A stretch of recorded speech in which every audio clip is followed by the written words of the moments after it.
après avoir défini ce qu'était une norme sur un espace vectoriel normé, on va essayer de voir des exemples d'espaces vectoriels munis de normes. Alors la première chose qu'on remarque, c'est qu'il y a certaines propriétés d'une norme qui nous font penser à des choses qu'on a déjà vues dans le chapitre sur les espaces euclidiens, et pour cause, la notation norme aussi avait déjà été rencontrée sur les espaces euclidiens, puisque dès lors que j'ai E un espace pré-hilbertien réel, ce qui est donc un espace vectoriel réel muni d'un produit scalaire, alors il y a une norme associée. La norme, qu'on notait déjà double barre, la norme d'un vecteur U de E, c'était la racine de U scalaire U. Eh bien, on va voir que, effectivement, la norme associée à un produit scalaire est bel et bien une norme au sens de la définition que j'ai donnée précédemment. Pourquoi? Parce que quel que soit un vecteur dans E, U scalaire U est positif ou nul. C'est un réel positif, ça c'est une propriété du produit scalaire. C'est le caractère positif du produit scalaire, donc quand je prends sa racine carrée, c'est encore dans R+. L'homogénéité, quand je prends U un vecteur et lambda un réel, la norme de lambda U, ça fait la racine de lambda U scalaire lambda U.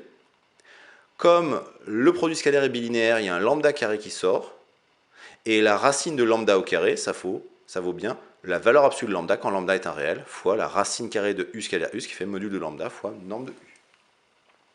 L'axiome de séparation, là encore, c'était une propriété fondamentale, c'était le caractère défini positif du produit scalaire, c'est-à-dire que si je prends U un vecteur tel que la norme de U vaut 0, donc la norme de U au carré vaudra 0, ça vaut U scalaire U égale 0, et le seul vecteur d'un espace pré-hilbertien réel qui a un produit scalaire avec lui-même qui est nul, c'est le vecteur nul. Donc j'ai bien l'axiome de séparation. Quant à l'inégalité triangulaire, je vais comparer la norme d'une somme avec la somme des normes, mais dans un espace pré-hilbertien réel, on manipule souvent des normes au carré et pas des normes, donc je prends U et V de vecteurs, je calcule la norme de U plus V au carré, qui par définition vaut U plus V scalaire U plus V. J'utilise la bilinéarité du produit scalaire, ce qui fait U scalaire U, donc norme de U au carré plus V scalaire V, norme de V au carré, plus U scalaire V plus V scalaire U, ce qui par symétrie du produit scalaire fait 2 fois le produit scalaire entre U et V. Et une inégalité fondamentale dans les espaces pré-hilbertiens réels, c'est l'inégalité de Cauchy-Schwarz qui dit que la valeur absolue du produit scalaire entre U et V est plus petite que la norme de U fois la norme de V. Si c'est vrai avec la valeur absolue, a fortiori c'est vrai sans la valeur absolue, puisque U scalaire V est plus petit que sa valeur absolue. Donc U scalaire V est plus petit que la norme de U fois la norme de V. Et là, je reconnais, avec cette majoration-là, une inégalité remarquable qui est norme de U plus norme de V, le tout au carré. J'ai l'inégalité que je veux mise au carré, mais en prenant la racine carrée, ce qui est licite, puisque la racine carrée elle est croissante sur R+, j'obtiens bien l'inégalité triangulaire, à savoir que la norme de U plus V est plus petite que la norme de U plus la norme de V.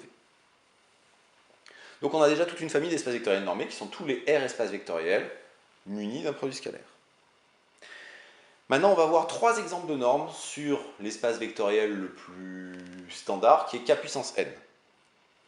Donc je prends n dans n étoile, et je m'intéresse à K puissance n. Et bien on va définir 3 normes. Alors on va vérifier tour à tour que chacune est une norme. Si U est un vecteur de K puissance n, j'appelle la norme 1 la somme des modules des composantes, la norme 2 la racine carrée de la somme des modules au carré des composantes, et la norme infinie qui est le maximum des modules des composantes. Alors on va voir que ces 3 normes sont bel et bien des normes, c'est-à-dire qu'elles vérifient la définition d'une norme. Alors on va démarrer par la norme 1. Pour la norme 1, donc, qui est la somme des modules des composantes, pour tout i, le module de UI est dans R+, c'est la propriété du module, c'est un réel positif. Donc quand je fais une somme de réels positifs, j'obtiens bien un réel positif. Donc la norme 1 va bien de K puissance n dans R+. Pour l'homogénéité, je prends U dans K puissance n, lambda un scalaire, et je calcule la norme 1 de lambda U, ce qui fait la somme des modules de lambda UI. Le module de lambda UI, c'est le module de lambda fois le module de I, ce qui en quelque sorte est l'axiome d'homogénéité pour le module dans C. Sauf que le module de lambda, il ne dépend plus de l'indice de la somme, il peut sortir devant, et j'obtiens le module de lambda fois la norme 1 de U. Pour l'axiome de séparation, si je prends un vecteur de K puissance n tel que la norme vaut 0, j'ai une somme de nombres réels positifs qui est nulle. C'est vrai si et seulement si tous les réels sont nuls. Et l'axiome de séparation pour le module nous dit que le module d'un nombre complexe est nul si et seulement si le nombre est nul. Et donc ce qui donne que pour tout i, u égale 0, c'est-à-dire que u est le vecteur nul. Enfin, pour l'inégalité triangulaire, je prends u et v de vecteurs. La norme 1 de u plus v, c'est la somme des modules de ui plus vi. Et j'utilise l'inégalité triangulaire cette fois-ci pour le module. Donc, qui me dit que le module de ui plus vi est plus petit que le module de ui plus le module de vi. Je fais la somme des inégalités, une manipulation sur les sommes, et je vois bien que le module de u plus v est plus petit que la norme de u plus v est plus petite que la norme de u plus la norme de v. Je poursuis sur la norme infinie.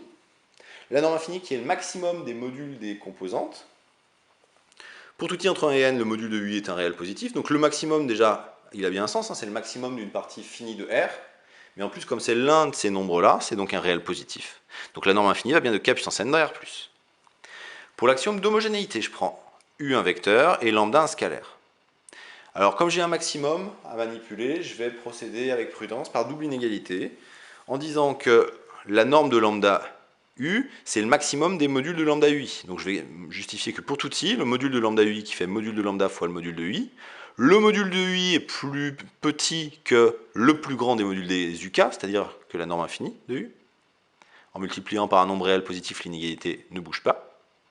Et comme cette quantité-là ne dépend pas de i, bien, la plus grande de ces valeurs sur i est toujours plus petite que ça. Donc ce qui nous donne que la norme infinie de lambda u est plus petite que module de lambda fois la norme infinie de u.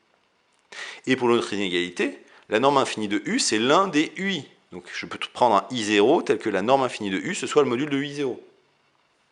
Mais alors, le module de lambda fois la norme infinie de u, c'est le module de lambda fois le module de ui0. Le module d'un produit, c'est le produit des modules. Et donc, ceci, comme c'est une des composantes qui apparaît dans lambda u, ceci est plus petit que la norme infinie de lambda u. Et j'ai donc l'autre inégalité, à savoir que la norme de lambda u vaut module de lambda fois la norme de u. L'axiome de séparation. Je prends un vecteur tel que la norme infinie est nulle. Ça veut dire que le maximum d'une famille de nombres réels positifs est nul. Ce qui veut dire que tous les nombres sont nuls. Parce que si j'ai des nombres qui sont dans R+, et je sais que le plus grand d'entre eux c'est 0, comme ils sont tous dans R+, ils sont tous plus grands que 0, ils sont tous plus petits que le maximum qui vaut 0, donc ils sont tous nuls. Et donc U est le vecteur nul. Enfin, pour l'inégalité triangulaire, là encore, quand j'ai un maximum, je cherche à majorer la norme infinie de U plus V, qui est le maximum des modules des UI plus VI. Je dis que pour tout I, le module de UI plus VI est plus petit que le module de UI plus le module de VI. Le module de UI, c'est une des composantes, c'est le module d'une des composantes du vecteur U, donc ceci est plus petit que la norme infinie de U. Le module de VI est plus petit que la norme infinie de V. Or, j'ai un majorant qui ne dépend pas de I de tous les modules de UI plus VI. En particulier, ce majorant-là sera plus grand que la plus grande des valeurs atteintes ici, c'est-à-dire que la norme de U plus V sera plus petite que la norme de U plus la norme de V.